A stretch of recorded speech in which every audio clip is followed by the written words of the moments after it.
आज का दंगल देश में महिला सुरक्षा के नाम पर सेंकी जा रही सियासी रोटी के खेल पर है। आज कोलकाता में एक और बीजेपी महिला मोर्चा का प्रदर्शन था, तो वहीं दूसरी ओर सीएम ने छात्रों से प्रदर्शन करने की अपील की थी। बीजेपी के प्रदर्शन में राज्य महिला आयोग के दफ्तर पर तालाबंदी के कार्यक्रम को पुलिस ने सफल नहीं होने दिया, लेकिन महिला सुरक्षा के नाम पर चल रही सियासत सफल हो रही है। ऐसा इसीलिए क्योंकि कोलकाता में महिला डॉक्टर से रेप और विभत्स हत्या के आज 21 दिन गुजर चुके हैं और 3 हफ्ते से लगातार महिला सुरक्षा के मुद्दे पर धरना, प्रदर्शन, आंदोलन की पॉलिटिक्स की जा रही है। विपक्षी दल ममता बनर्जी से इस्तीफे की मांग कर रहे हैं। ममता बनर्जी सीबीआई के खिलाफ प्रदर्शन कर रही है। बीजेपी महिला सुरक्षा का सवाल उठा रही है। टीएमसी दोषी को तुरंत फांसी देने की मांग कर रही है। कोलकाता से दिल्ली तक शिकायती चिट्ठियों से लेकर आरोप प्रत्यारोपों का दौर भी चल रहा है। कभी सीएम होकर ममता बनर्जी बंगाल जला तो देश जलेगा की धमकी दे रही हैं, तो कभी विपक्ष बंगाल में राष्ट्रपति शासन लगाने की मांग कर रहा है। बंगाल के राज्यपाल हफ्ते में 2 बार दिल्ली आ चुके हैं। ममता बनर्जी विधानसभा का विशेष सत्र बुला रही हैं और ये सब क्यों हो रहा है? महिला सुरक्षा के नाम पर। और हालात ये हैं कि हमारे देश के किसी भी राज्य में बेटियां सुरक्षित नहीं हैं। हम कोलकाता देखते हैं तो बदलापुर भी देखते हैं, हम हाथरस मणिपुर देखते हैं तो अयोध्या भी देखते हैं। देश में सख्त कानून है। रेप और पॉक्सको के मामलों के निपटारे के लिए 750 से ज्यादा विशेष फास्ट ट्रैक अदालतें हैं, लेकिन गुनाह रुकती क्यों नहीं? क्योंकि गुनाह रोकने की सियासी नीयत कमजोर पड़ती जाती है। और जब इसी नाइंसाफी, नजरअंदाजी और नाकामी के खिलाफ जनाक्रोश उबलता है तो सियासी दलों को अपनी रोटी सेकने का मौका भी मिल जाता है। और इसकी मिसाल कोलकाता है। पिछले 3 हफ्ते से धरना, प्रदर्शन, बंद, आंदोलन देख रहा है। हर रोज बयानबाजियां हो रही हैं। देश की सबसे बड़ी जांच एजेंसी जांच में जुटी हुई है, लेकिन ना तो कोलकाता कांड का पूरा सच सामने आ पाया है, ना ही इंसाफ हो पाया है। इसी मसले को लेकर आज के दंगल में बड़ी चर्चा हम करेंगे, लेकिन उसके पहले आज दिन भर कोलकाता में नए सिरे से पॉलिटिक्स कैसे आगे बढ़ी है, उसको बताती हुई ये रिपोर्ट देखिए।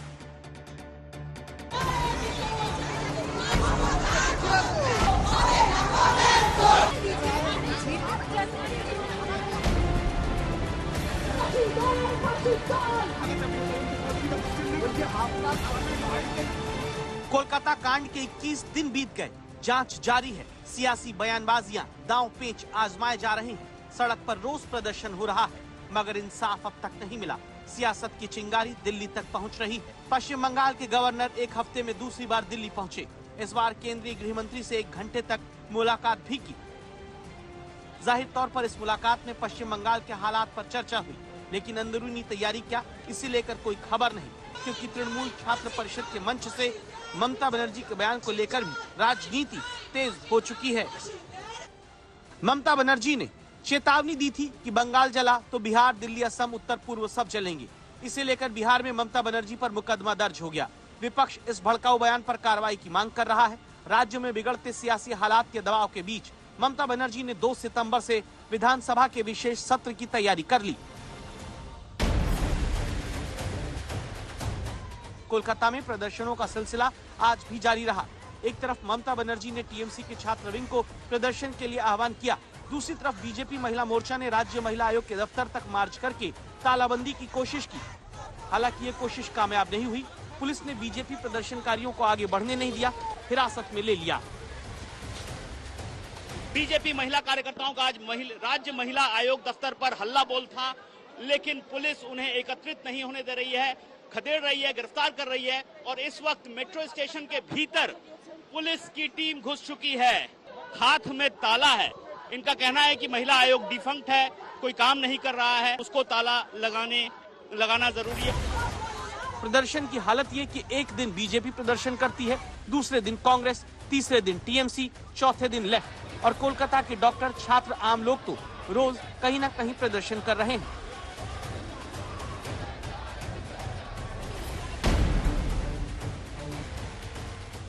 महिला सुरक्षा पर सियासी फिक्र का आलम ये कि कोलकाता से दिल्ली तक खतों किताबत हो रही है। एक तरफ सीएम ममता बनर्जी देश के प्रधानमंत्री को चिट्ठी पर चिट्ठी लिख रही हैं, बलात्कार के खिलाफ सख्त केंद्रीय कानून की मांग कर रही हैं। दूसरी तरफ केंद्रीय महिला और बाल कल्याण मंत्री चिट्ठी लिख रही हैं कि केंद्र की तरफ से बनाए गए नियम कानूनों का पश्चिम बंगाल में सख्ती से पालन नहीं हो रहा।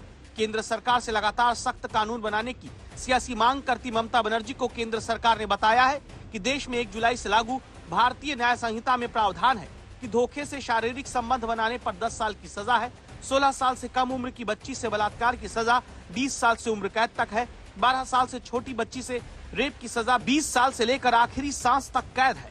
गैंगरेप की सजा 20 साल से आखिरी सांस तक कैद है। नाबालिग से गैंगरेप की सजा मौत है और वेश्यावृत्ति के लिए बच्चों की खरीद फरोख्त की सजा 14 साल तक की जा चुकी है।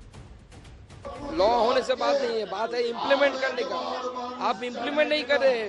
सरकार ने, केंद्र सरकार ने बोला 170 आप फास्ट ट्रैक कोर्ट खोलिए, आपने नहीं खोला। केंद्र सरकार की मंत्री अन्नपूर्णा देवी ने ममता बनर्जी की चिट्ठी की जवाबी चिट्ठी में बलात्कार के दोषियों को जल्द सजा देने के लिए फास्ट ट्रैक कोर्ट बनाने की ममता बनर्जी की मांग के हवाले से जिक्र किया है कि अक्टूबर 2019 से देश में ऐसे फास्ट ट्रैक कोर्ट्स की योजना चल रही है। 30 जून 2024 तक देश में 752 फास्ट ट्रैक विशेष अदालत है, जिसमें 30 राज्यों में 409 अदालतें पॉक्सो के मामले के लिए हैं और उन अदालतों में 2.53 लाख मामले निपटाए जा चुके हैं। इस योजना में पश्चिम बंगाल में 123 ऐसी अदालतें बनाई जानी थी, लेकिन जून 2023 तक पश्चिम बंगाल सरकार ने ऐसी एक भी अदालत नहीं बनाई।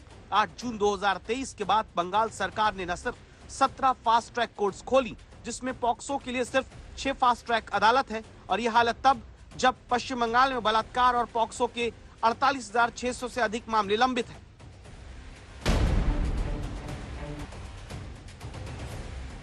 सियासत के शोर में जांच की बात न कारखाने में तूती की आवाज की तरह गुम है। सीबीआई की जांच चल रही है। मुख्य आरोपी से लेकर पूर्व प्रिंसिपल तक और कॉलेज के इंटर्न डॉक्टर से लेकर दूसरे गवाहों तक तमाम पड़ताल हो चुकी है, लेकिन अभी जांच एजेंसी किसी नतीजे पर नहीं पहुंची। उधर राष्ट्रीय मानवाधिकार आयोग अलग से पुलिस को नोटिस देकर पूछ रहा है कि प्रदर्शनकारी छात्र छात्राओं पर बर्बर कार्रवाई क्यों की गई। कोलकाता से अनुपम मिश्रा और श्रेया चटर्जी के साथ आज तक ब्यूरो।